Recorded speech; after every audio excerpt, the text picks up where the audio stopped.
rode in a gang.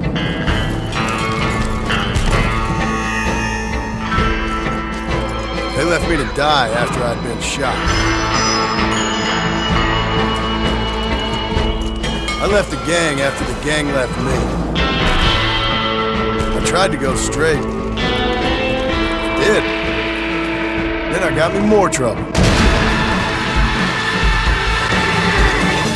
You can't change, John!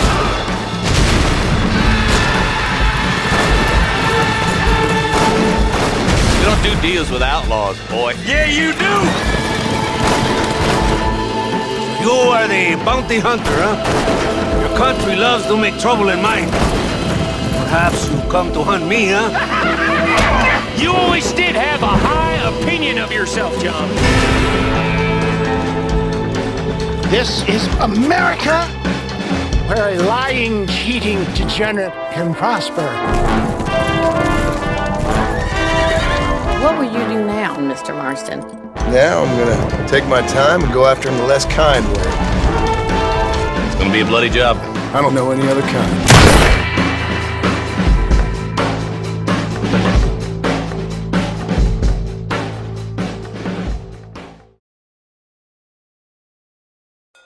Red Dead Redemption takes you back to a simpler time. The Wild West is often fantasized as this era of honor and discovery, with there being countless stories depicting this era in this romanticized way. But Red Dead shows us the honest truth. This game takes you across the American frontier, where bandits thrive and vicious animals roam. You take on the role of retired outlaw John Marston, as he is chased by the sins of his past. He seeks to atone for his life of violence and to save his family from the grip of the federal government. The game is set in 1911, during the waning years of the Wild West, so you bear witness as civilization closes its noose around the neck of what remains of this era. It explores many complex themes and topics, which many stories shy away from in this day and age, like the treatment of Native Americans by colonizers, the Mexican revolutionaries, forgiveness, revenge, government-based society, and the importance of family. So does Red Dead Redemption truly deserve to stand amongst the greatest games of all time? Let's find out.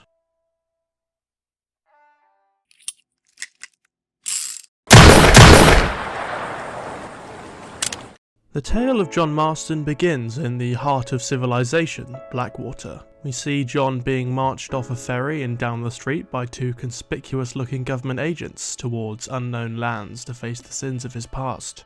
John boards a train where the tone for the game is set.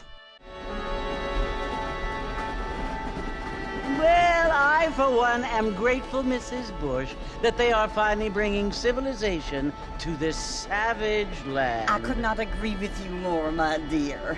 My daddy settled this land, and I know he'll be looking down on us, pleased at how we help the natives. Yes, they've lost their land, but they've gained access to heaven. But Father, do you mean unless an innocent receives communion, they're destined to go to hell? That hardly seems fair.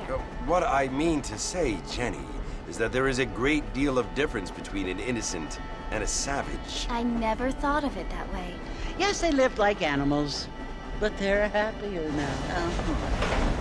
Some key themes for the Red Dead series are established here, being the role of government, the corruption of government and its restriction of freedom, civilization versus savagery, and the exploitation and violence towards the Native American people, so often forgotten in the American history books.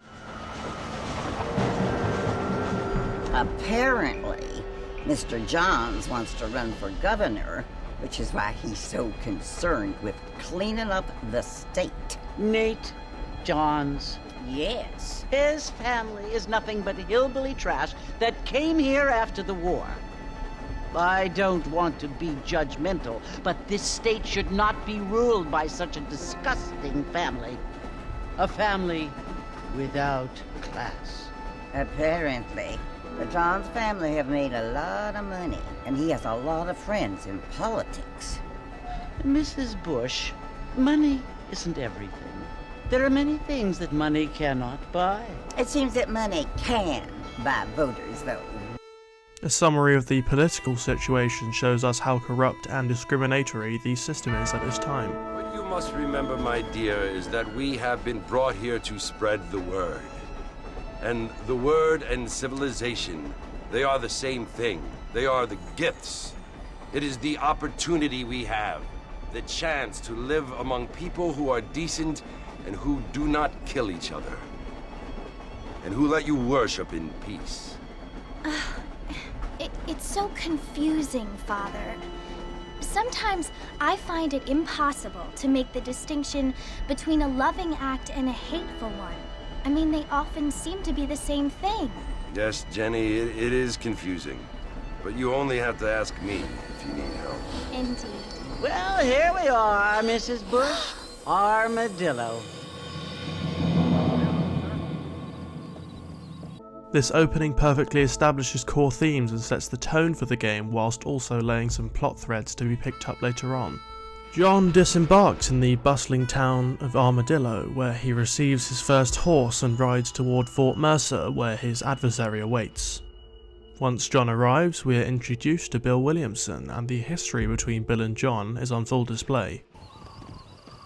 Bill! Bill, I've come for you! Bill Williamson! Come out here right now! Go away now, John. Don't make me kill you. Nobody needs to kill anyone, Bill. You must think I was born yesterday. You always did think I was an idiot. That ain't fair, Bill. You were as my brother. I've come to try to save you. Oh. Do I look like I need saving? Bill, please. They want to kill us all. I can help you. Well, you never tried to save me before. You only seemed to save yourself. Bill, I implore you think about this. You implore me? You implore me. You always were one for fancy words. Oh. Well, things are different now, John. Now I'm in charge! No more Dutch! And no more you. Implored. I implores you to go back and tell them to send someone just a little bit more impressive next time. John then proceeds to make the smartest move of his whole career and attempts to quick draw on 3 men who are pointing rifles at him. Well? He may be as dumb as rocks and as dull as rusted iron. Luckily for him, a woman from the train comes and saves his life. John wakes up in a small hut in McFarlane's ranch, where we are introduced to John's saviour, Bonnie McFarlane, a no-nonsense rancher who has been toughened up by years spent in the Armadillo Desert. So, how do you feel? I don't know the polite word for it. I do. Stupid is the word we use around here. The game then shows you the ropes through a pretty basic tutorial and then sets you free into the open world. This adventure takes place in 3 main areas, the first of which being New Austin. Rockstar has always had a habit of making parody locations based on real ones, and as such New Austin is supposed to be around here. The state is mostly made up of vast deserts, pretty devoid of any life besides some shrubbery and the local predators. There are also some geological features like the highlands of Henniganstead or the San Luis River and its gorgeous waterfall, but most of the state is a wasteland. Despite this, there is still a lot to be found in New Austin. We've already seen Armadillo, the main hub of the region, bustling with activity and all the facilities you'll need throughout your adventure. There are also other settlements and gang hideouts in the region, such as Fort Mercer and Thieves Landing, and the abandoned ruins such as Tumbleweed, which add to the ambience of the world. This world is defined by its visuals. The graphics and animations for Red Dead Redemption were a standout for the time. Now, whilst they haven't aged the best, they still manage to look better than a lot of new releases to this day. The game has a pretty distinct art style which fits the setting very well and somewhat makes up for the lower graphical fidelity by today's standards. Also, this game's physics engine was somewhat revolutionary, with the most realistic physics in any game at its point of release. Alongside its distinct visuals comes an iconic soundtrack which perfectly fits the bill for a somber, heroic western adventure. Bill Elm and Woody Jackson's soundtrack partly makes up this game's identity, with some of the most iconic moments in the game being defined by this soundtrack. The ambient music in New Austin and the theme from Exodus in America really highlight the somber and lonely tone of John's unwanted adventure, forced upon him by blackmailing lawmakers. The ambient music really immerses you into the environments and makes them feel almost magical, especially at night. Of course, these slower tracks are accompanied by the more heroic tunes of a gunslinging outlaw during gunfights, races, and the like. They amp up the intensity and really fit the vibe of a western shootout very well. Now let's talk about the gameplay. First of all, the controls aren't great. They're not too bad, but there are so many things which could be more streamlined, such as the sprinting. Also, not only is the movement quite clunky, especially by today's standards, but the aiming also feels very inconsistent due to varying stick acceleration and low movement sensitivity even on higher settings. This means you have to fully rely on aim assist at all times, removing a lot of freedom from the gunplay. The combat isn't bad though, all of the guns feel unique and very realistic. They each have their own sound effects and are all viable in their own way depending on your playstyle. The gun variety is one of the biggest strengths of the gameplay, with more guns being unlocked the further you progress into the story, with more modern guns being saved for the final missions. During gunfights, there is a mechanic called Deadeye which allows you to slow down time and tag targets to be shot at the press of a button. Deadeye is a mechanic which is very unique, and there isn't anything quite like it in any other game I have played. It adds a lot of variety and finesse to the gameplay, somewhat making up for the lack of aim control I mentioned earlier. There is a dueling mechanic which utilises a minigame version of Deadeye, where you repeatedly tag the target to fill a progress bar before they do, smoking them where they stand. These feel very Clint Eastwood. Also, the horse riding in this game is pretty solid, but it does suffer the same control issues as the movement. Despite this though, there is something very special about riding through the western deserts on horseback. It just feels so right. There are honour and fame systems in the game which are affected by your choices as the player. If you decide to be a dishonourable murderer, you will get low honour, and vice versa. The honour and fame levels can be increased mainly by helping NPCs and through main story missions. This adds an element of control over John's character, although it doesn't directly affect the story in any way. The rewards are menial price cuts or increases, NPCs recognising you if you're famous, and a few cosmetics here and there. I would have preferred if there were greater rewards or dialogue changes depending on your honour level, as the mechanic feels quite hollow at points. So, John's prerogative in this state is to track down and kill or capture Bill Williamson for his past and present crimes. Due to the earlier sequence, it is believed that Williamson is holed up in Fort Mercer, which is filled with armed bandits. This means John can't take the fort alone, so he tracks down the local sheriff in Armadillo to enlist the help of the local law. This leads you on a few chases around the local desert county, taking on groups of bandits and killers, and saving people where you can. John also rescues one of the local grifters, a Mr. Nigel West Dickens. Mister, you alive? Fuck, God damn it. Good heavens. Excuse me? I said, no, I'm not okay. Do I look like I'm okay? You look pretty good for a corpse. Praise be. Move up, mister. Time to get you to a doctor, or an undertaker. Whichever you need once we get to town. Dickens is your typical snake oil salesman, selling his miracle cures to any fool who's naive enough to buy into it, and then running for the hills before anyone realises they've been swindled. I love Nigel and all the banter between him and John. The missions with him show a much more light-hearted side of the story, which I really enjoy. And I can tell you with no uncertainty that miracle cures are no laughing matter. I bid you good day, sir. Oh, Mr. Marston, good to see you. How have you been keeping? I'm well, Mr. Mr. West Dickens. Nigel West Dickens of East Cheap, London, New Waverly, New York, and Armadillo, New Austin. At your service. At my service. At everyone's service. At the service of science, of knowledge, of life. How are your wounds? Much better. But then they would be. Would be... I know a cure for all ailments, Mr. Marston. Ah, I'm sure you do. And I'm sure for just $2 an ounce, I could live forever. Oh, but for you, sir, I'd do a bulk discount rate of $1.95 an ounce, as long as you buy 100 ounces or more. This being America, where a lying, cheating degenerate like myself can prosper. Nigel then directs John to meet a fellow called Seth, who, on arrival, is revealed to be a grave robber who talks to corpses. Seth is a very strange creature, but after helping him dispose of his former friend and hunting down some treasure... What the goddamn hell is this? A glass eye? I'm sure whoever that belonged to treasured it very much. He agrees to help John with the attack on the fort. During all this, Williamson's boys repeatedly try to get at John to deter him from going after Bill, by burning down the barn at McFarlane's ranch and trying to hang Bonnie.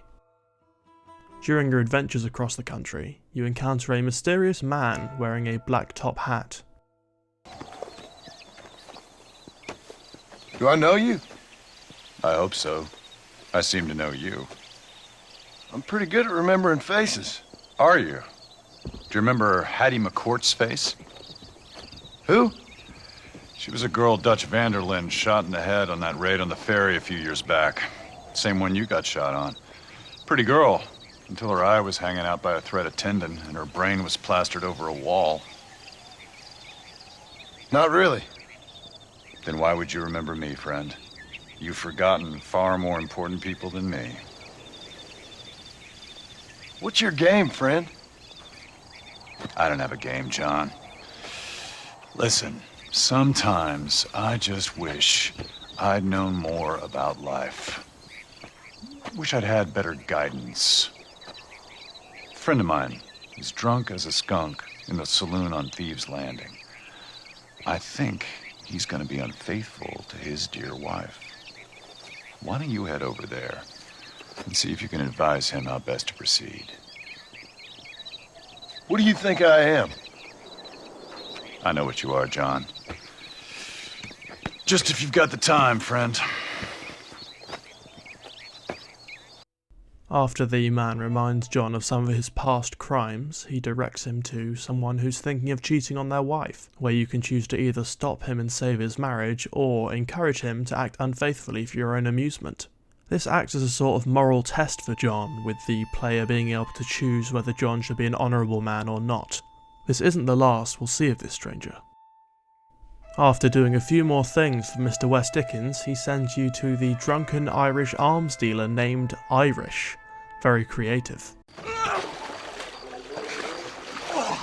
Yes, boyo, you messed up properly this time, didn't you? You little paddy bastard! You thieving McCunt! You got it all wrong, Welsh. All wrong. It was French, I promise. He said he was going to rip you off. Now he's ripping me off. Here, keep on talking there, Irish! In about 15 more seconds, your whole world's gonna turn black! What's up, boys? Fuck off, boyo. This don't concern you. When a man with a sing-song voice tells me to fuck off, it always concerns me, boyo. Look here, this patty bastard stole our guns, tried to steal our horses. Law's clear on the matter. I never stole nothing, sir. Never did. Not in all my life. That French cunt is playing with the Welshman's tiny and ineffective mind. Irish hooks John up with the necessary firepower to take on the fort after John helps, saves, and bullies him on a few occasions. Up, sister. Put them up. Irish, what are you doing? Who the hell are you? Give me that. I'm your old friend Amnesia. Oh, good. Then, following a few more menial tasks for Mr. Dickens, John is ready for his assault on the fort. This sequence is a mini-climax of all the mission chains in the chapter so far. With each character, John helps having a crucial role in helping John take the fort, with Seth sneaking in and being the jester, Nigel using his scamming skills to get the gates open, the lawmen providing backup fire, Irish supplying the Gatling gun, and of course John, on the Gatling, mowing down Williamson's gang. Beat me? No, John! So, John clears the fort, but Williamson is nowhere to be found, but one of Bill's boys lets slip where he ran off to. Bill ain't here. We looked everywhere. Hold on! Oh, darn, I missed it. Mr. Marston, we got a live one. He says, Bill's already run off to Mexico yesterday morning. You'll never get him. Javier Escuela. He's gone to see Javier Escuela. That should make things interesting. Where in Mexico? How should I know? Oh! Where in Mexico, you little shit? Someplace near Chuparosa, I think he said. That's bandit country. Chupa-feckin' Rosa? Oh, I'll take you there, John. I'm real popular down there. You just meet me at the ferry. I've got lots of friends down south. I'll see you at the ferry, Irish. I'll just get me things. I'm sorry about this, John. I guess you'll be heading to Mexico? So it would seem. How is it down there? Wonderful. A sweet, peace-loving people with the love of social justice. May you always find coin in your pocket. It's been a pleasure spending time with you, boy. You too, Mr. West Dickens. Marshal? All right, boys. That's enough.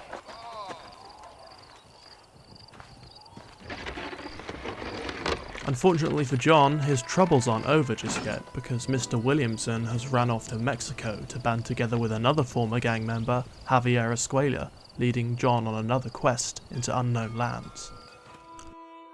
This first chapter does an excellent job of establishing the groundwork for the story and its characters. John is shown to be an honourable man with skeletons in his closet. He's someone who isn't proud of his past but has been trying to move on for years, but his sins keep dragging him back into the fray. He is caring and loves his family deeply, and his past is alluded to, but not fully explained, not yet anyway. But it wasn't pretty. John's life is one of tragedy, but he is a good man who does his best to remedy past crimes. But as John says, memories don't really fade. People don't forget. Nothing gets forgiven.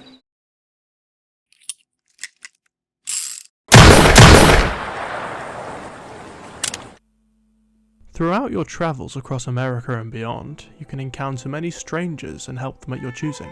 These strangers range from an old woman with Alzheimer's, looking for her long-dead husband, or a man who wants to give flowers to his wife, who turns out to be a decaying corpse, to helping someone construct a very functional flying machine.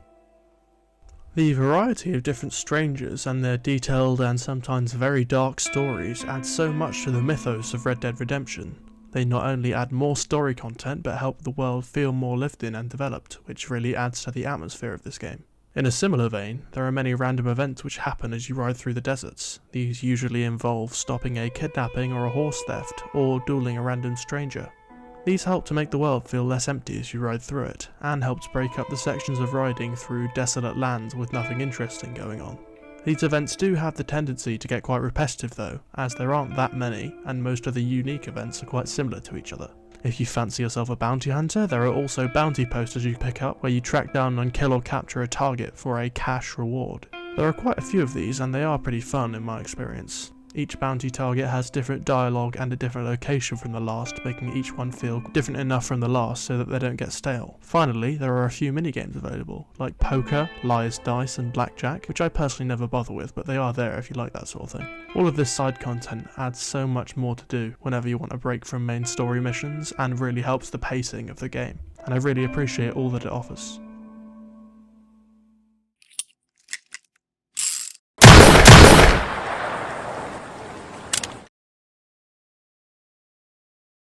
So, John heads over to meet Irish with the premise of a peaceful boat ride across the river to Mexico.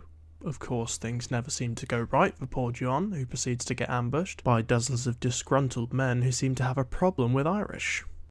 This ain't exactly the reception I was expecting. They're not ones to forgive and forget, these fellas. After an intense gunfight, John disembarks in Mexico and says farewell to Irish. Then, John Marston heads out on his search, so far away from his family and all of his hopes.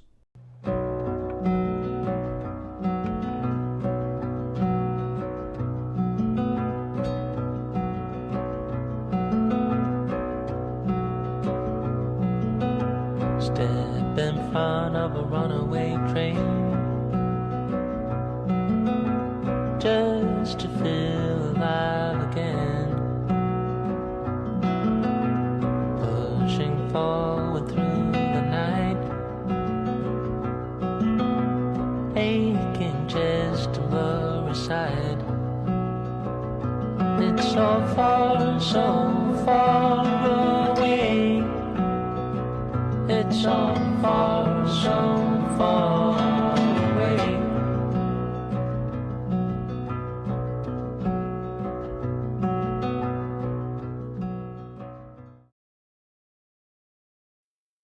The solemn and lonely ride into Mexico, accompanied with the song Far Away, make for one of the most iconic sequences in all of gaming. It truly fits the tone perfectly. John makes his way to the town of Chuparosa, where he has his first meeting with the locals. What are you doing here, gringo? I don't remember inviting you to my country. I don't think you did, amigo.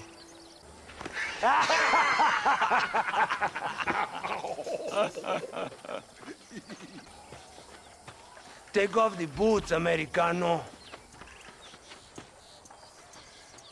As you wish.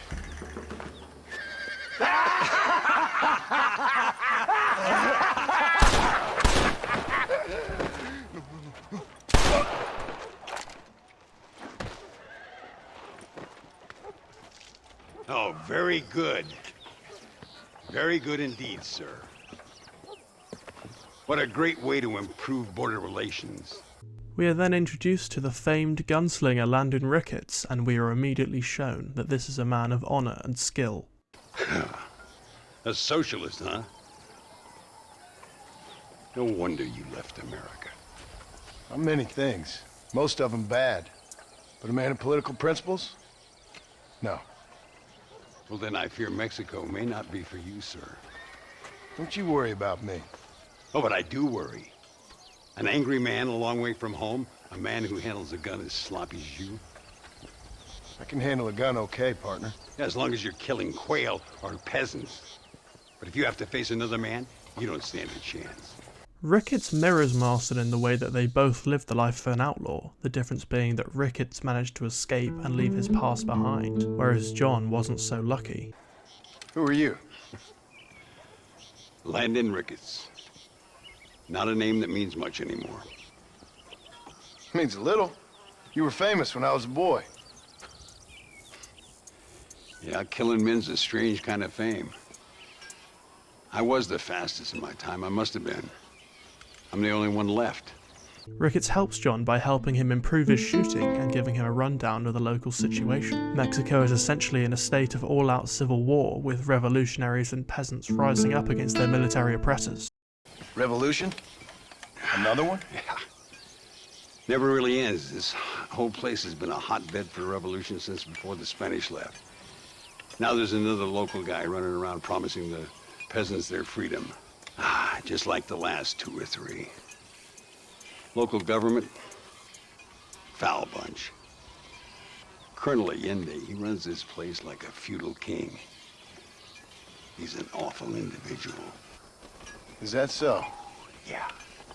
Until someone puts a bullet in his head. On one side, you have the brutal military dictator Colonel Allende, who seeks to maintain power by any means necessary, even if it means committing countless atrocities. And on the other, you have the slippery, charming revolutionary, Abraham Reyes, who is a womanizer, manipulator, and all-around shady character who wants to take power for himself under the guise of a revolution and false promises of freedom. Red Dead Redemption does a very good job of showing a window into the Mexican Revolution and showing it for what it really was, lying revolutionaries and horrible dictators in a brutal power struggle, using the peasants as pawns. History so often shows the more romanticised version of events, be it wars, empires, or you name it, but Red Dead doesn't shy away from showing the truth in its story. The environments in Mexico are quite different from those in New Austin. There are a lot more rock formations and far less trees and shrubbery. Also, the structure and layout of the towns and buildings is very different, as it is more inspired by Mexican architecture from this time period. Along with this change comes a similar change in the soundtrack, with the ambient music which switches from a more lonely guitar to a mix of that lonely feel with some more triumphant Mexican trumpets, and the action themes which have also shifted to using Mexican trumpets for glory-filled anthems which embody the revolution and the pride of the Mexican peasants. After a few missions where John is being used as an errand boy for both Reyes and Allende, doing train escorts, killing rebels, saving rebels and the like, Colonel Allende informs John that Escuella and Williamson have been captured in Chuparosa, so you head over there only to find it to be a trap set by the Mexican army. Thankfully, Reyes and his forces besiege Chuparosa and free John, so you both kill all the army forces present. At least that sorts out what side of the war John will be fighting on for the rest of this chapter. In the midst of all this madness, John once again runs into the strange yet familiar man with the black top hat. Welcome to Nuevo Paraiso, John. Where do I know you from? You're famous, John. You're the man who shot a bunch of banditos as soon as he turned up in this country. You're a man who decided right and wrong. Between a man and death. Between a man and his wife. And who are you? You know, I admire you, John. I hope my boy turns out just like you. For your sake, I hope he don't. You kill people so easily, yet you respect the vows of marriage. That's very curious. I'll let the appropriate authorities judge my morality, friend. Yes, you will. And they shall. Anyway, I hear that an old nun is traveling from the monastery, taking the money she raised to the bank. Why don't you head up there and see if you can lend her a hand? Road's full of thieves. Either that or rob her yourself. I'll see you around, John. I hope you don't. This time he sends you to track down and either aid or rob a local religious leader who helps the poor, your decision once again based entirely on player choice. John eventually catches up with and kills Captain DeSanta, one of Allende's grunts, who sends John on yet another wild goose chase to find Escuella, leading to another dead end. Where's Javier Escuella? Javier Escuela. He hasn't been seen around here in months. You shut up this place for him, huh? I wouldn't spit on him if he was on fire. Reyes and John then carry out a train robbery, stealing payroll and supplies from the Mexican army, after which Reyes delivers some good news. My spies tell me they soon will have the information you need. This is where the conflict comes to a head. John meets up with Reyes and his disgusting and slippery personality is on full display. What would your most loyal follower, Luisa, say about that? Who? Luisa, the girl from Campo Mirada? A gentleman never tells, but she was a most wonderful... I just say she was increíble, yes. The rebels, led by Abraham, are leading an attack on El Presidio. It is also revealed that Williamson and Escuella have been under the protection of Allende this whole time. Despite some casualties, the attack goes well, and Reyes tells John to go after Escuella while he still has the chance, so he does. Hello, old friend. It's been a long time. Hello, brother. It's good to see you. I heard you was coming. You took your time, no? Come on, you're not gonna shoot your own brother, are you? We was family. Yeah, we were. Then you and Dutch went crazy and family didn't mean so much. So now you do the government's work. And what do? You just work for a different government. Come on, brother. I think we should go our separate ways, huh? What you and Dutch did was wrong. And the way you left me was wrong. Now, I hate to judge, but as it turns out, it's you or me. The way I see it, might as well be you. We thought you was dead, brother. I promise. I'm telling the truth. Besides, I can give you Bill. In Dutch. Dutch is in Colombia. I can take you straight to him. You left me to die? Whoa. To save your own skin, and now you expect me to care about you? You got it all wrong, brother. I've always loved you. Even now. Javier is shown to be a slippery murderer who has little care for John, despite their history together. Your time with Javier gives you more clues to John's past with the gang and how Dutch going crazy affected all of them. Didn't that life we had mean nothing to you? You puto. One day I promise you, you're gonna regret this. One day's about all you got left. I hope you and your wife and children rot in hell. You know, that life we lived is over. And when we was living it, it didn't mean nothing anyway. It was just an excuse, and we all knew. What I knew is that you was always a puto. And you're still a puto. Marston, come with me. The army sent reinforcements. Come. Yeah, go with your puto. So with the Escuela successfully captured or killed, depending on your choice, and the battle successfully won, the two agents from the opening, Ross and Fordham, come to retrieve their prize. Mr. Marston, fancy seeing you down here. I must say it's a pleasant surprise to see you. You've done well, Mr. Marston. Now, Javier here gets to see how far the hand of justice can reach. Come on, you. Get in the damn automobile. Can we assume one of my commitments is cleared? Unfortunately, nothing is cleared, John, until your obligations are met. We need you to find Williamson, then head to Blackwater as quick as you can. We have reason to believe that Dutch Vanderland is in the area. Oh, your wife sends her regards. There is one fight left for Marston in Mexico, and that is to take the base of operations of Allende and to kill Bill.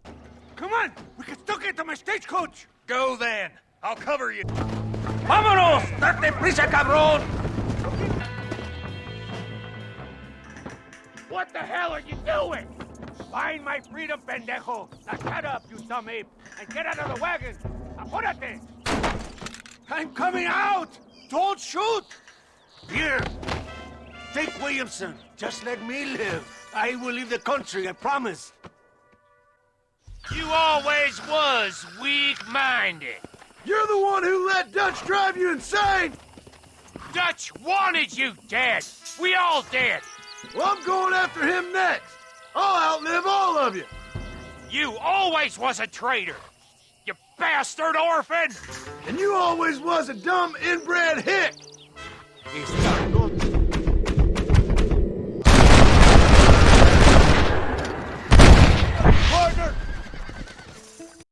After Allende and Bill are dealt with, Reyes shows his true colours. Allende is dead. Mexico is mine. John leaves him with some final advice. Well, I must say, I'll miss you, John Marston. I doubt you'll even remember me, Abraham, but it's been an experience. Good luck with the revolution.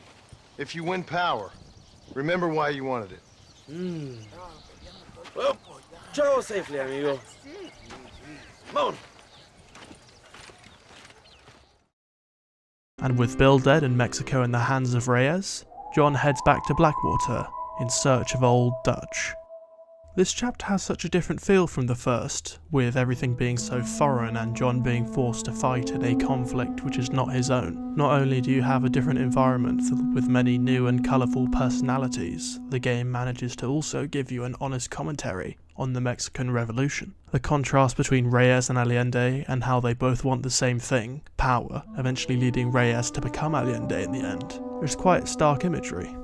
This highlights the hypocrisy and ulterior motives of so many revolutionaries during that historical period, which essentially led to bloody turmoil in Mexico for years on end. The backdrop of the revolution doesn't overwhelm the narrative either though, as mainly through Landon Ricketts we get lots of development and exposition for John's character. Landon Ricketts is one of my favourite Rockstar characters because at the end of the day he is a no-nonsense gunslinger who sticks to his honour code. He provides a new mentor figure for John to somewhat fill the void left by Dutch Vanderland, and now John heads to West Elizabeth to face his old mentor, and we will see how his old ideals face the new, and see which ones win over.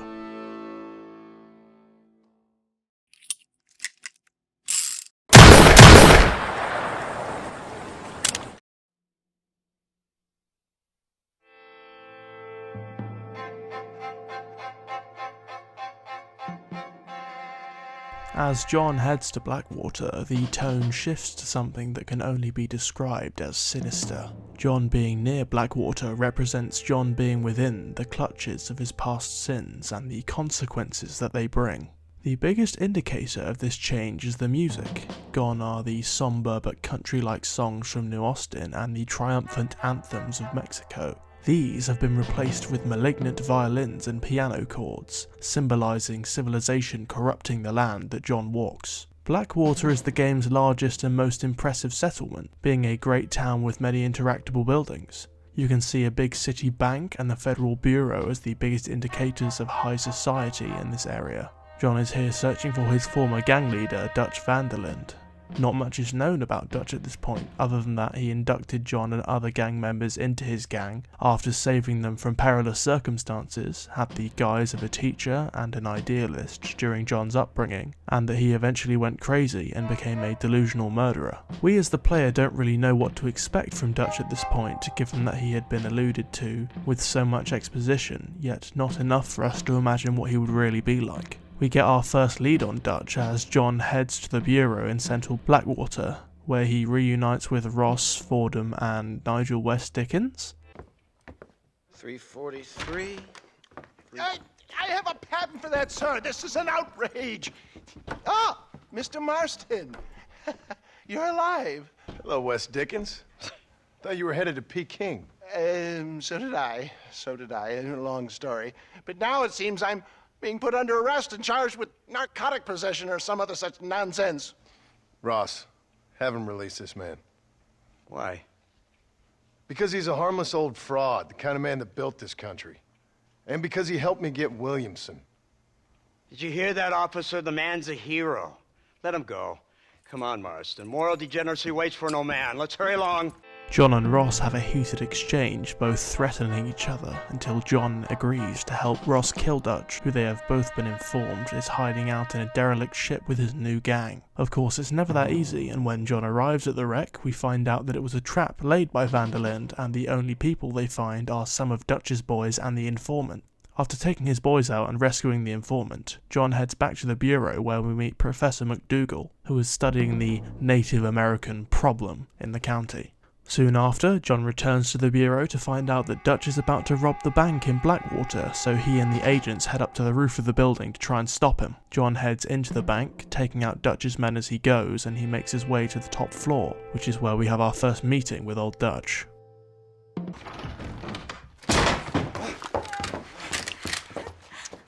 Oh, it's nice to see you, John. Hello, Dutch. How's Abigail? Well, I hope. Ain't seen her for a while. 'Cause you've been chasing me? Let the woman go, Dutch. Of course. Of course. How's your little boy? He ain't so little now. No, he must be what? 15? 16? Doesn't time fly? Don't adjust. It's over, man. Of course. Of course. I surrendered, John. You're the master now. I've been my master since you left me to die. We all make mistakes, John. I never claimed to be a saint, but equally, I never took you for an errand boy. Just trying to help my family, Dutch. By making compromises we all have to. Now let her go. It's over. You want the girl, John? Huh? You always were the romantic sort. You know, gentlemen, this man here, oh, he married a whore. Used to ride with us. We all had her. Oh, but he married her. And you know that makes him a better man than us. He's a better man. Have the girl, John. Easy, Dutch. She's a parting gift from me. Oh! God damn! Now it's plainly obvious that Dutch isn't exactly all there. His past as an idealist is on full display, but he has also gone very much completely insane, leading his crusade against American society. We also hear a bit more of John and Dutch's history as Dutch reminisces about John's family years ago. So that's the great Dutch? What a role model! The man who made you who you are. I guess so. Has he changed? No, still the same crazy bastard he turned into. How was it seeing him after all this time? Did he tug on your heartstrings? He kind of reminds me of you. Violent piece of shit who went and confused himself with God. You give chase, but Dutch escapes after murdering the poor woman and losing his pursuers in the forest. After this, we meet up with the Professor and the informant, Nastas, who accompany you to go and scout out Dutch's mounted fortress. Vanderlyn has attracted a following of young men on the reservation. They are turning to bad things. The savage heart cannot be conventionally civilized. I was right all along.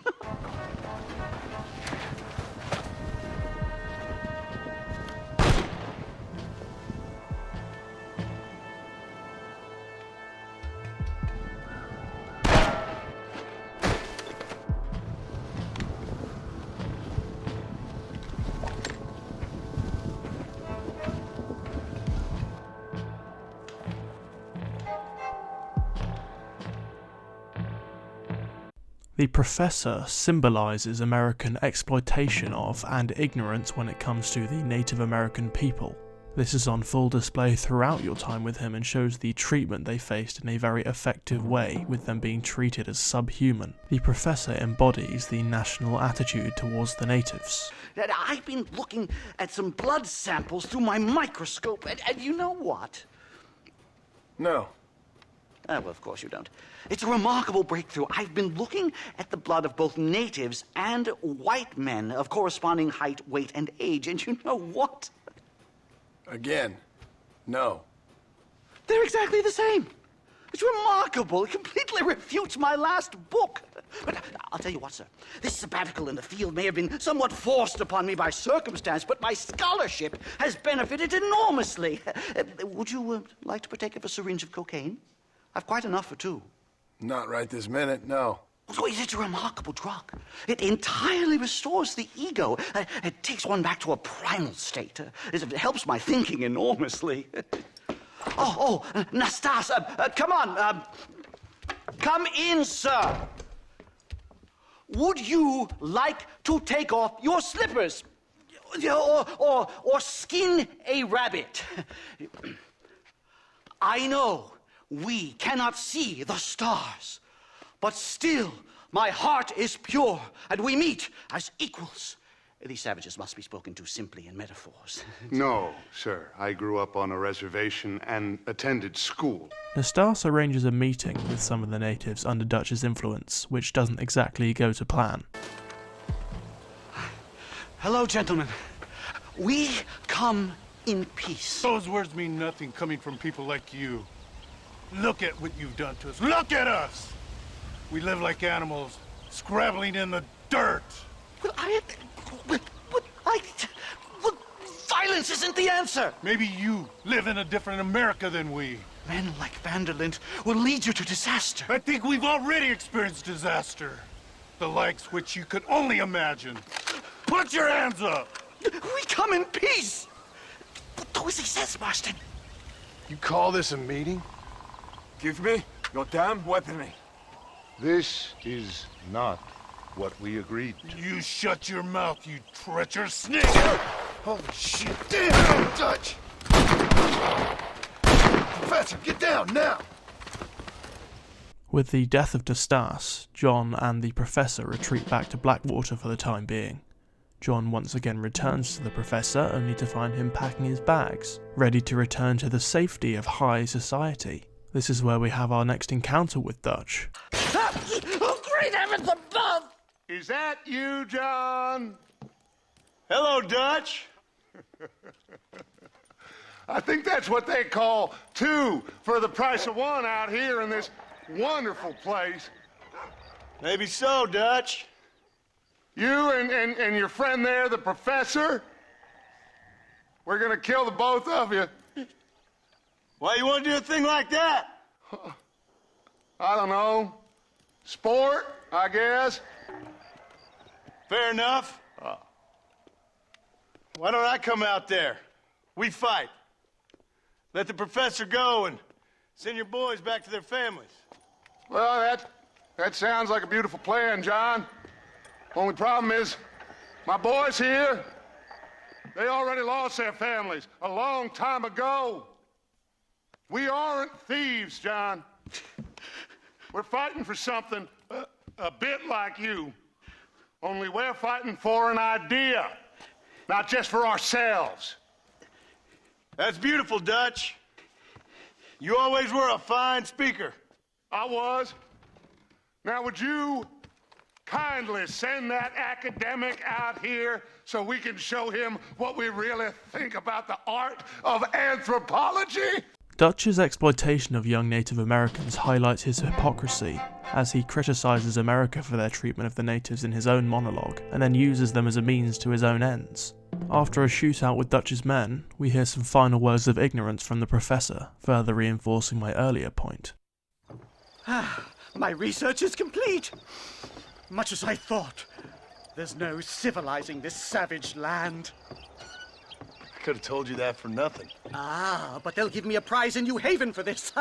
Well, they bloody better. Well, goodbye, Mr. Marston. And with that, the professor is sent on his way. Now that the professor is dealt with, John sets his eyes on Dutch. He returns to the bureau, once again finding Ross. Me and Archer, we're the bad guys. We enforce the rules. Now, while the rules may not be perfect, they're really not so bad. Sure, civilization may be dull, but the alternative, Mr. Marston, is hell. John and the agent set off in an armed car to take on Dutch's gang in one final stand. After a brutal firefight, John and the army make a push for Dutch's mounted fortress. Governor Johns is going to be very pleased. Nate Johns? What's he got to do with any of this? Let's just say he has a vested interest in cleaning the filth out of this region. I don't think our old friend Dutch realizes what a great favor he has done us, inciting all this hate among the natives. Like you needed an excuse. See, this is what happens when you fraternize with savages. How could you ever follow a man like that? How could you ever follow a man like Ross? Vanderlinde is a psychopath, a murderer, and a rapist. Ross don't seem too different. Dutch was a good man once. A far better man than you. So what made him this way? I don't know. Bastards like you. Seeing that things never change. John battles his way through the fortress and catches up with Dutch. After a few skirmishes, the battle comes to a poetic end, and the old mentor gives some final warnings to his student.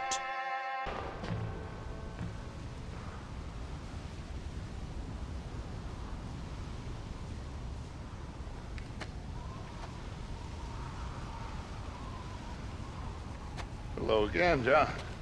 Hello, Dutch. We gotta stop meeting like this. Sure. I got a plan, John. You always got a plan, Dutch. This is a good one. I don't doubt it. We can't always fight nature, John. We can't fight change. Can't fight gravity. We can't fight nothing.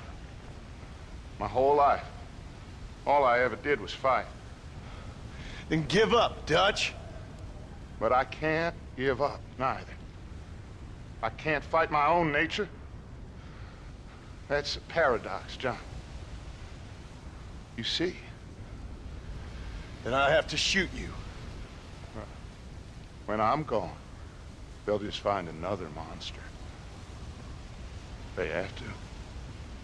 Because they have to justify their wages. That's their business.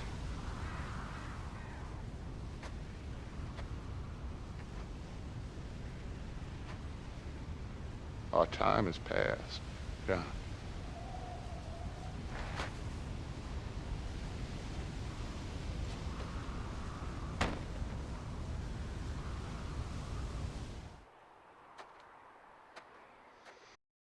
Dutch was once a stoic idealist who had dreams of a better world, but these dreams were stamped out of him by the closing noose of civilization, leading him to a path of hopeless insanity. In the end, Dutch was regretful. When he tells John, "Our time is past," you can see the regret and heartbreak in his eyes, that the freedom he fought for was truly dead. You can also see how much he truly did care for John in the end, when he tries to warn him that the Federals cannot be trusted, and will find another monster, foreshadowing what is to come.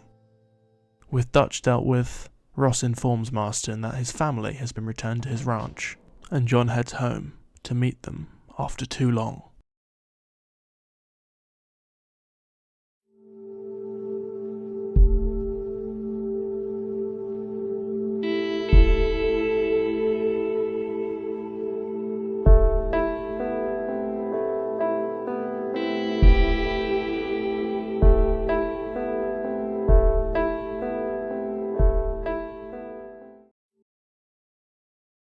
At last, John is home. Anyone here? Anyone home? Oh, darling.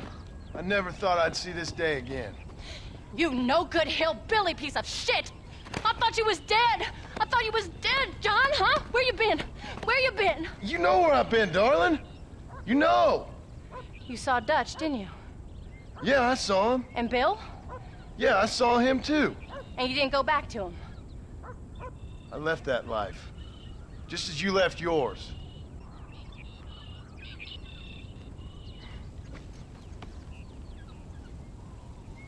Jack! Jack, come here, boy. Hello, sir. Come here. Don't you go blaming me. I ain't blaming no one, old man, but since you're still alive, there's 4 mouths to feed. And no cattle. That's a nice way to greet somebody. Why don't I get the warm and tender embrace? Consider the fact I ain't put a bullet in your embrace, old man. You were supposed to look after the place. I did. Well, I did my best. Thing is, there was too many of them. I thought you was dead. I wasn't drinking. Hold your excuses until you figured out which one to use.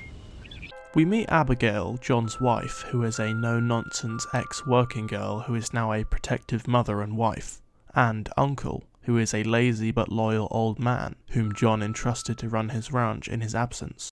With his obligations met, he now returns to his life as a rancher, firstly collecting some cows from McFarland's ranch, then dealing with some pests attacking the crops, and returning to McFarland's ranch to sell some corn, once again reuniting with Bonnie. You came. Thank you so much. We lost the entire harvest. Miss McFarland, I'd like you to meet my wife, Abigail. Oh, ain't you quite the gentleman all of a sudden? It's a pleasure to meet you, Mrs. Marston. Likewise. Thank you for saving my husband's life, and for teaching the miserable goat some manners, among other things. I didn't teach him anything. I know better than to try to change a man. You should meet my father. Oh, people can change, Miss McFarland. John and I have to believe that more than anybody.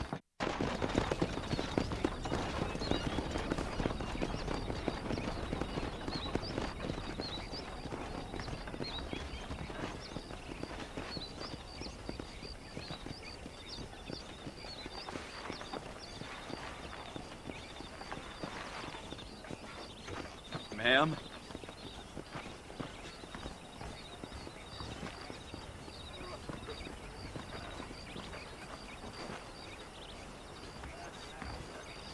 We see John come into his own as a father once more, trying his best to bond with a son who doesn't know whether he will disappear on him again, whilst also trying to teach him right from wrong.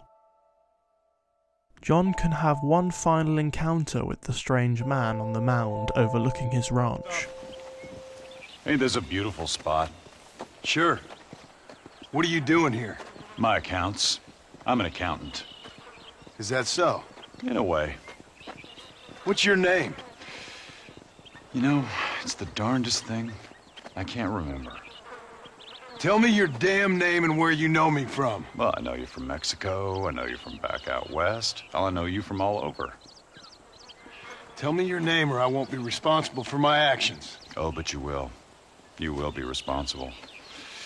This is a fine spot. See you around, cowboy. Damn you! Yes, many have.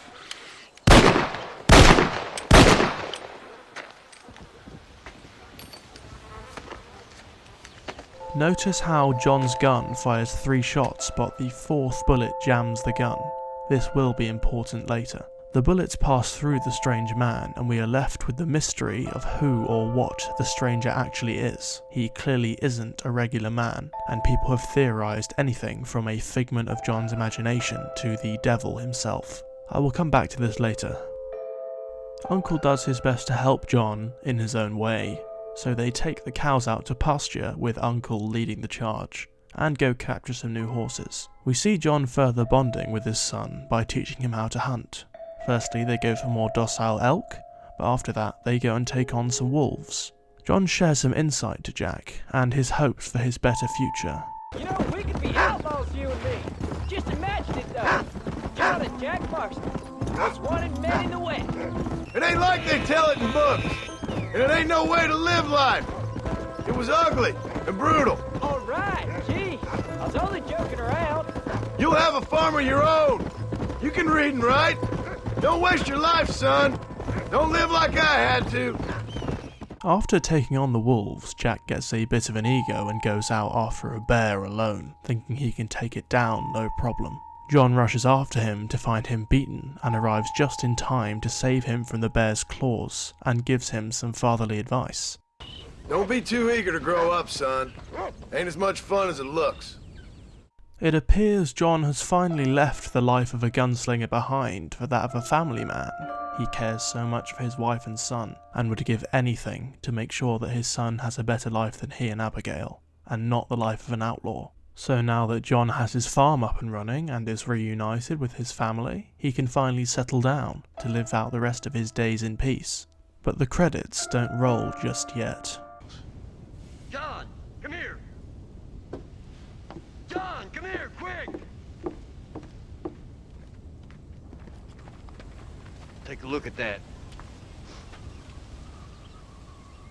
Jack, go into the house, lock all the doors. Whatever happens, don't come outside. You hear me? Whatever happens. Okay. Come here, son.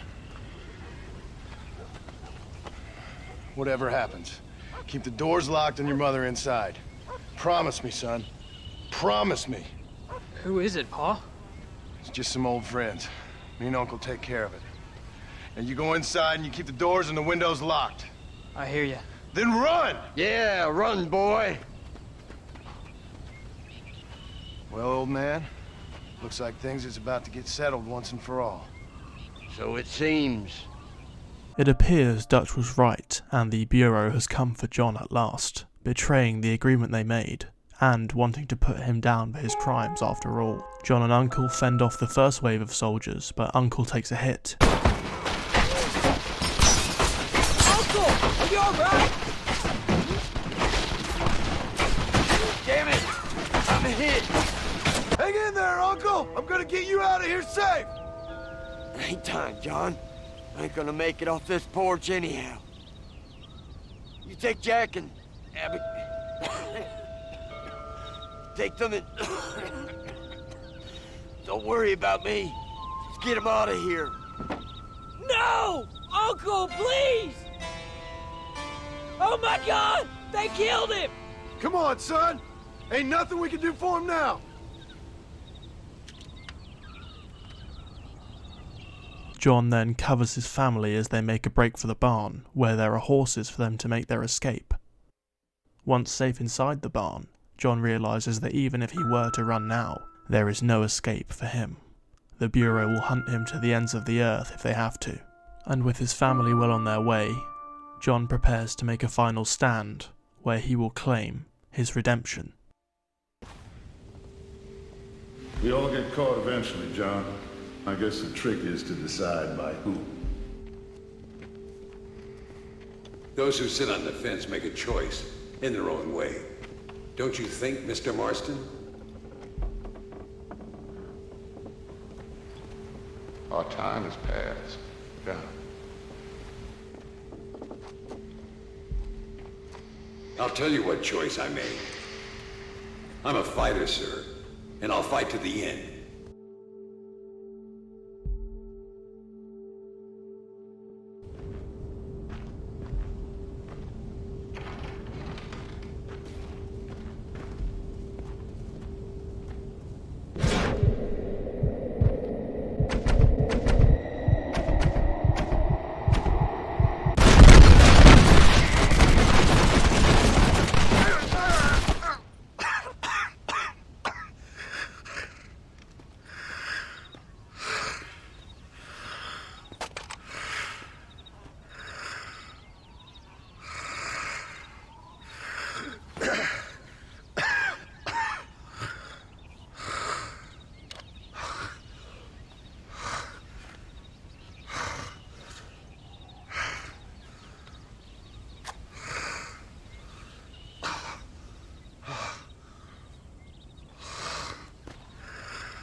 Oh, bury me not on the lone prairie where the coyotes wail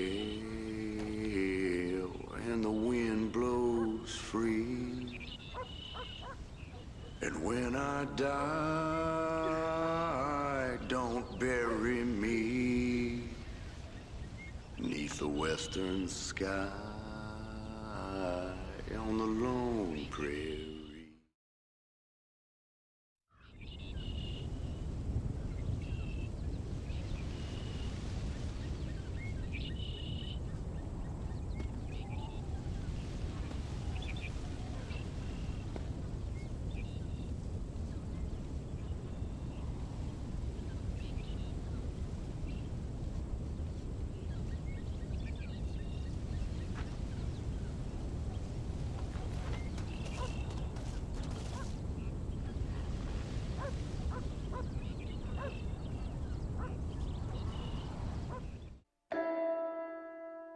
Years later, with both of his parents dead, Jack Marston has fallen into the life of an outlaw. Remember the scene earlier with the strange man? The 3 bullets fired represented Uncle John and Abigail's deaths, whereas the gun jamming on the 4th bullet represents Jack being spared.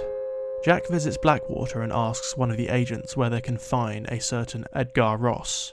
Jack is sent to Lake Don Julio, where he encounters Ross's wife, who complains about the Bureau causing Edgar distress during his retirement. She sends Jack to the San Luis River, where he finds Edgar's brother, who tells him that Edgar is a bit further down the river, so Jack heads on. Then, Jack confronts Ross. Excuse me, you Edgar Ross? Do I know you? Forgive me for startling you, sir. I have a message for you. My name is Jack Marston. You knew my father. I see. I remember your father. I've come for you, Ross. And you, boy, have sure shit done. You killed my father.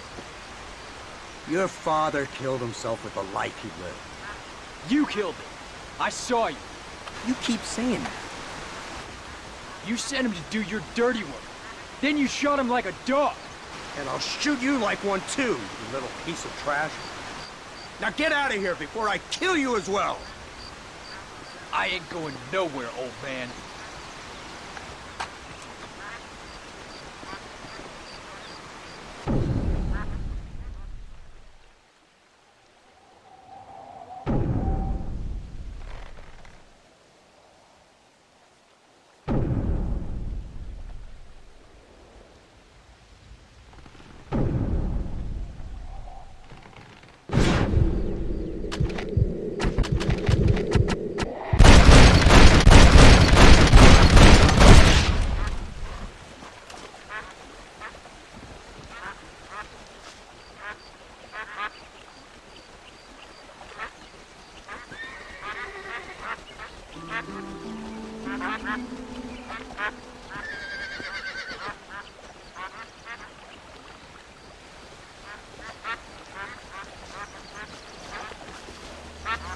At the core of the story of Red Dead Redemption is a cycle of revenge and violence. John and Dutch's boys living a life of violence, the law forcing John to enact retribution on Bill, Javier and Dutch for their past crimes, and then Ross taking revenge on John for his past actions. The cycle has just caught up with Ross. And thus, the cycle of violence continues. Revenge doesn't bring peace. You can see in Jack's eyes as he looks at the fallen body of Ross. He doesn't feel any better. He doesn't feel any closure, just regret. He realises that he has become exactly what his father wanted him to avoid. Ross taking revenge on John only brought him death, not closure. Jack's fate is left ambiguous, but in all likelihood he ends up being just like his father, another outlaw, trapped in a more civilised age.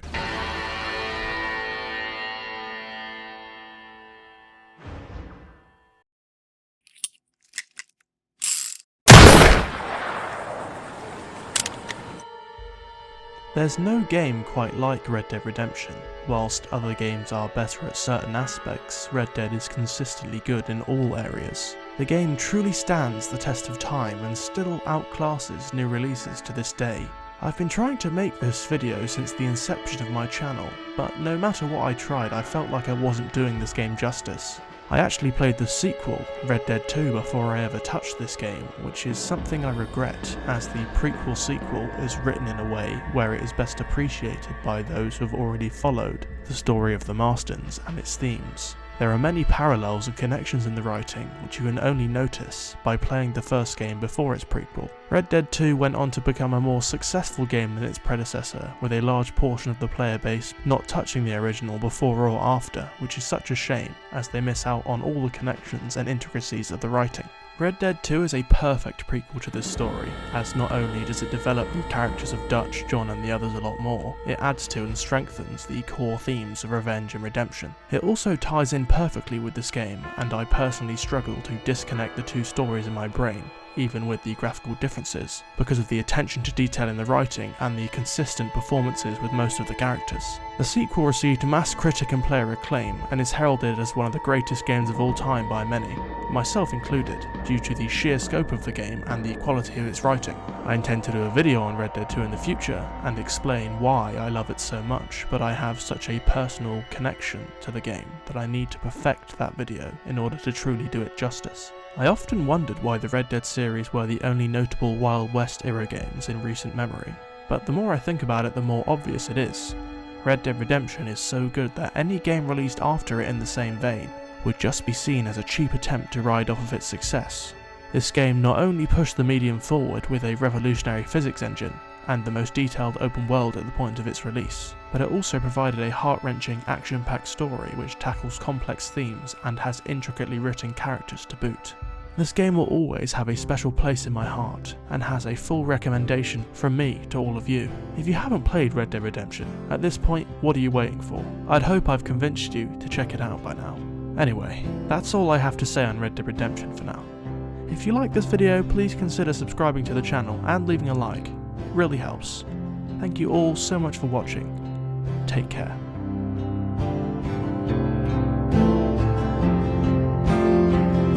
Your hands upon a dead man's gun, and you're looking down the sights. Your heart is worn, and the seams are torn, and they've given you a reason to fight.